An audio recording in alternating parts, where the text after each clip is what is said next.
ಬೋಟ್ನಲ್ಲಿ ಮುತ್ತಿಗೆ ಹಾಕಿ ವಿನೂತನವಾಗಿ ಪ್ರತಿಭಟನೆ ನಡೆಸಿದ್ದಾರೆ ಮೀನುಗಾರರು. ಎಲ್ಲಿ ಅಂದರೆ ಅಂಕೋಲಾದ ಕೇಣಿ ಬಂದರು ವಿರೋಧಿಸಿ, ಅಂದರೆ ಖಾಸಗಿ ಬಂದರು ಮಾಡೋದಕ್ಕೆ ಹೋಗ್ತಾ ಇದ್ದಾರಲ್ಲ, ಅಲ್ಲಿ ಮಾಡಕೂಡ್ದು ಅಂತ ಮೀನುಗಾರರು ಅವತ್ತಿಂದಲೂ ಪ್ರೊಟೆಸ್ಟ್ ಮಾಡ್ತಾ ಇದ್ದಾರೆ. ಇವತ್ತೊಂದು ವಿನೂತನ ಪ್ರತಿಭಟನೆ ಉತ್ತರ ಕನ್ನಡ ಜಿಲ್ಲೆಯಲ್ಲಿ ಕೇಣಿ ಬಂದರು ಸರ್ವೆ ಮಾಡ್ತಾ ಇದ್ದಾರೆ.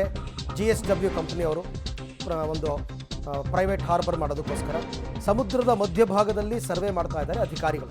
ಅದನ್ನು ನಿಲ್ಲಿಸಬೇಕು. ಅಂದರೆ ಅಲ್ಲಿ ಖಾಸಗಿ ಬಂದರುಗಳು ಬಂದ್ಬಿಟ್ರೆ ಸಾಂಪ್ರದಾಯಿಕ ಮೀನುಗಾರಿಕೆ ಮಾಡ್ತಾ ಇರೋರು ನಾವೆಲ್ಲಿ ಹೋಗಬೇಕು, ಹಾಗಾಗಿ ಇಲ್ಲಿ ಬರ್ಕೂಡುದು ಅಂತಂದ್ಬಿಟ್ಟು ಖಾಸಗಿ ಬಂದರು ಬರ್ಕೂಡುದು ಅಂತ ಹೋರಾಟ ಮಾಡಿದ್ರು. ಸಮುದ್ರಕ್ಕೆ ಇಳಿದಿದ್ರು, ಸಮುದ್ರಕ್ಕೆ ಬಿದ್ದು ನಾವು ಆತ್ಮಹತ್ಯೆ ಮಾಡ್ಕೋತೀವಿ ಅಂತ ಹೇಳಿದ್ರು. ಆದರೂ ಯಾರೂ ತಲೆ ಕೆಡಿಸ್ಕೋತಿಲ್ಲ. ಇವತ್ತು ಬೋಟಲ್ಲಿ ಬಂದು ಪ್ರೊಟೆಸ್ಟ್ ಮಾಡ್ತಾರೆ. ಅಂಕೋಲದ ಕೇಣಿಯಲ್ಲಿ ಖಾಸಗಿ ಬಂದರು ನಿರ್ಮಾಣವನ್ನು ವಿರೋಧಿಸಿ ಇವತ್ತು ಕೇಣಿಯ ಮೀನುಗಾರರು ಇವತ್ತು ಪ್ರತಿಭಟನೆ ಇಳಿದಿರುವಂಥದ್ದು. ಅದರಲ್ಲಿಯೂ ಅರಬ್ಬಿ ಸಮುದ್ರ ಭಾಗದಲ್ಲಿ ಏನು ಸರ್ವೆ ಕಾರ್ಯವನ್ನು JSW ಕಂಪನಿ ನಡೆಸ್ತಾ ಇದೆ, ಆ ಭಾಗದಲ್ಲಿ ಇವತ್ತು ಬೋಟುಗಳನ್ನು ತೆಗೆದುಕೊಂಡು ಹೋಗಿ ಮುತ್ತಿಗೆ ಹಾಕುವ ಮೂಲಕ ವಿನೂತನವಾಗಿ ಪ್ರತಿಭಟನೆ ಮಾಡ್ತಾ ಇದ್ದಾರೆ. ನಾವಿವತ್ತು ಅರಬ್ಬಿ ಸಮುದ್ರ ಭಾಗದಲ್ಲಿದ್ದೀವಿ. ನೀವು ನೋಡ್ಬೋದು, ಈ ಭಾಗದಲ್ಲಿ ನೂರಾರು ಬೋಟುಗಳು ಈ ಭಾಗದಲ್ಲಿ ಈಗ ಲಂಗೂರು ಹಾಕಿದ್ದಾವೆ. ಇದೇ ಭಾಗದಲ್ಲಿ JSW ಕಂಪನಿ ಈಗ ಸಮುದ್ರ ಭಾಗದಲ್ಲಿ ಒಂದು ಸರ್ವೆ ಕಾರ್ಯವನ್ನು ಕೈಗೊಂಡಿದೆ. ಈ ಸರ್ವೆಯನ್ನು ನಿಲ್ಲಿಸಬೇಕು ಅನ್ನುವಂತಹ ಮೊದಲನೇ ಆಗ್ರಹ, ಜೊತೆಗೆ ಖಾಸಗಿ ಬಂದರನ್ನು ಯಾವುದೇ ಕಾರಣಕ್ಕೂ ಮಾಡಬಾರ್ದು, ಇಲ್ಲಿ ಮಾಡಿದರೆ ಇಲ್ಲಿಯ ಸ್ಥಳೀಯ ಮೀನುಗಾರರಿಗೆ ದೊಡ್ಡ ಹೊಡೆತ ಬೀಳ್ತದೆ, ಮೀನುಗಾರರು ತಮ್ಮ ವೃತ್ತಿಯನ್ನು ಬಿಡಬೇಕಾದಂಥ ಪರಿಸ್ಥಿತಿ ಬರ್ತದೆ ಅನ್ನುವಂತಹ ಒಂದು ಆಗ್ರಹವನ್ನು ಸರ್ಕಾರಕ್ಕೆ ಮಾಡ್ತಾ ಇರುವಂಥದ್ದು. ಒಟ್ಟು 4119 ಕೋಟಿ ಅಂದಾಜು ಮೊತ್ತದಲ್ಲಿ ಈ ಭಾಗದಲ್ಲಿ ಈಗ ಬಂದರನ್ನು ನಿರ್ಮಾಣ ಮಾಡಲಿಕ್ಕೆ ವ್ಯವಸ್ಥೆಯನ್ನು ಮಾಡ್ತಾ ಇರುವಂಥದ್ದು. ಅದರಲ್ಲಿಯೂ 457 ಎಕರೆ ಪ್ರದೇಶ ಏನಿದೆ ಅವೆಲ್ಲವೂ ಕೂಡ ಸಮುದ್ರದಲ್ಲಿಯೇ ಬಂದರು ನಿರ್ಮಾಣಕ್ಕೆ ಬೇಕಾದಂಥ ವ್ಯವಸ್ಥೆಯನ್ನು ಮಾಡುವಂಥದ್ದು. ನೀವು ನೋಡ್ಬೋದು, ಈ ಭಾಗದಲ್ಲಿ ಈಗ ಏನು ಸಮುದ್ರ ಭಾಗದಲ್ಲಿ ಕೂಡ 437 ಎಕರೆ ಪ್ರದೇಶದಲ್ಲಿ ಒಂದು ಬಂದರನ್ನು ಕ್ರಿಯೇಟ್ ಮಾಡ್ತಾರೆ. ಇಲ್ಲಿ ಮಣ್ಣುಗಳನ್ನು ಹಾಕಿ, ಜೊತೆಗೆ ಇಲ್ಲಿ ಕಾಮಗಾರಿಯೂ ಕೂಡ ನಡೀತದೆ. ಸಮುದ್ರದಲ್ಲಿಯೇ ಇಲ್ಲಿ ಒಂದು ಬಂದರಾದರೆ ಅದನ್ನು ಕನೆಕ್ಟ್ ಮಾಡುವಂಥ ಒಂದು ಏನಿದೆ ಕೇಣಿಯ ಭಾಗದ ಕಡಲ ತೀರ ಏನಿದೆ, ಆ ಭಾಗದಲ್ಲಿಯೂ ಕೂಡ ಒಟ್ಟು 158 ಎಕರೆ ಪ್ರದೇಶಕ್ಕೂ ಹೆಚ್ಚು ಪ್ರದೇಶಗಳು ಅಲ್ಲಿ ಬಂದರಿಗಾಗಿ ಕೊಡಲಾಗಿದೆ. ಆ ಭಾಗದಲ್ಲಿಯೂ ಕೂಡ ಈಗ ಸಮಸ್ಯೆ ಏನು ಅಂತಂದರೆ ಅಲ್ಲಿ ಜನವಸತಿ ಇದೆ, ಜೊತೆಗೆ ಮೀನುಗಾರರು ಸಾಂಪ್ರದಾಯಿಕ ಮೀನುಗಾರಿಕೆಯನ್ನು ಮಾಡ್ಕೊಂಡು ಹೋಗ್ತಾ ಇದ್ದಾರೆ. ಅವರೆಲ್ಲರೂ ಕೂಡ ಈಗ ತಮ್ಮ ನೆಲೆಯನ್ನೇ ಕಳ್ಕೊಳ್ಬೇಕಾಗುತ್ತದೆ. ಈ ರೀತಿಯ ಸಮಸ್ಯೆಗಳು ಇಲ್ಲಿ ಉದ್ಭವವಾಗಿದ್ದಾವೆ. ಮತ್ತು ಇಡೀ ಉತ್ತರ ಕನ್ನಡ ಜಿಲ್ಲೆಯಿರುವಂಥ 146 ಕಿಲೋಮೀಟರ್ ವ್ಯಾಪ್ತಿಯ ಒಂದು ಕಡಲ ತೀರ ಏನಿದೆ, ಇದರಲ್ಲಿ ಬಹುತೇಕ ಗುಡ್ಡ ಪ್ರದೇಶಗಳಿದ್ದಾವೆ. ತೀರ ಪ್ರದೇಶ ಇರುವಂತಹ ಏನು ಕಡಲ ತೀರ ಏನಿದೆ ಅದು ಬಹಳ ಕಮ್ಮಿ ಇದೆ. ಅದರಲ್ಲಿ ಮೀನುಗಾರರ ಒಂದು ಆಶ್ರಯವನ್ನು ಪಡೆದುಕೊಂಡು ಜೀವನವನ್ನು ಸಾಗಿಸ್ತಾ ಇದ್ದಾರೆ, ಮೀನುಗಾರಿಕೆಯನ್ನು ಮಾಡ್ತಾ ಇದ್ದಾರೆ. 10,000ಕ್ಕೂ ಹೆಚ್ಚು ಕುಟುಂಬ ಮೀನುಗಾರರು ಇವತ್ತು ಈ ಸಮುದ್ರವನ್ನು ನಂಬಿ ಬದುಕನ್ನು ಕಟ್ಟಿಕೊಂಡಿರುವಂಥದ್ದು.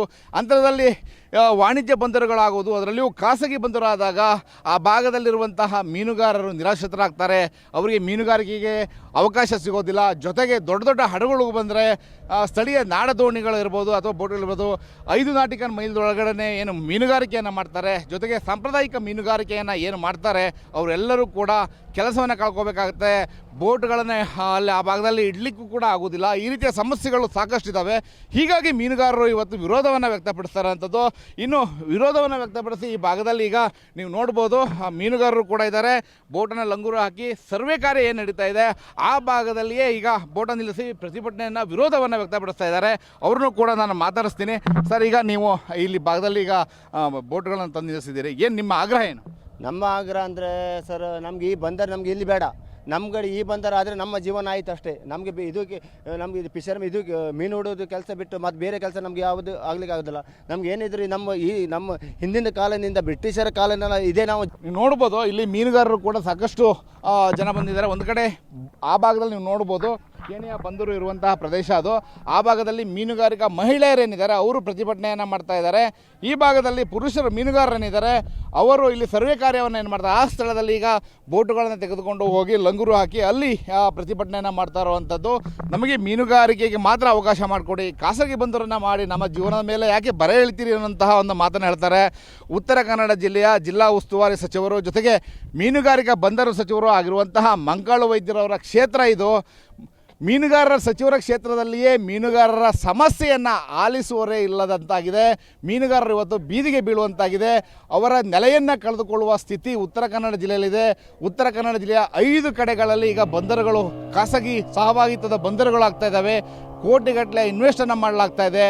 ಇಲ್ಲಿರುವಂತಹ 146 ಕಿಲೋಮೀಟರ್ ವ್ಯಾಪ್ತಿಯಲ್ಲಿರುವಂತಹ ಮೀನುಗಾರರು ಎಲ್ಲಿ ಹೋಗಬೇಕು, ಅವರ ಜೀವನ ಏನು ಎನ್ನುವಂಥ ಪ್ರಶ್ನೆ ಕಾಡ್ತಾ ಇರುವಂಥದ್ದು. ಇದಕ್ಕೆಲ್ಲ ಜಿಲ್ಲಾ ಉಸ್ತುವಾರಿ ಸಚಿವರು ಹಾಗೂ ಬಂದರು ಸಚಿವರಾಗಿರುವಂತಹ ಮೀನುಗಾರಿಕಾ ಸಚಿವರಾಗಿರುವಂಥ ಮಂಕಾಳು ವೈದ್ಯರವರು ಉತ್ತರ ಕೊಡ್ತಾರಾ ಅನ್ನೋದನ್ನು ಕಾದು ನೋಡಬೇಕಾಗಿದೆ. ಕ್ಯಾಮರಾಮನ್ ಸುರೇಂದ್ರ ಜೊತೆ ನವೀನ್ ಸಾಗರ್, ಪಬ್ಲಿಕ್ ಟಿವಿ, ಕಾರವಾರ.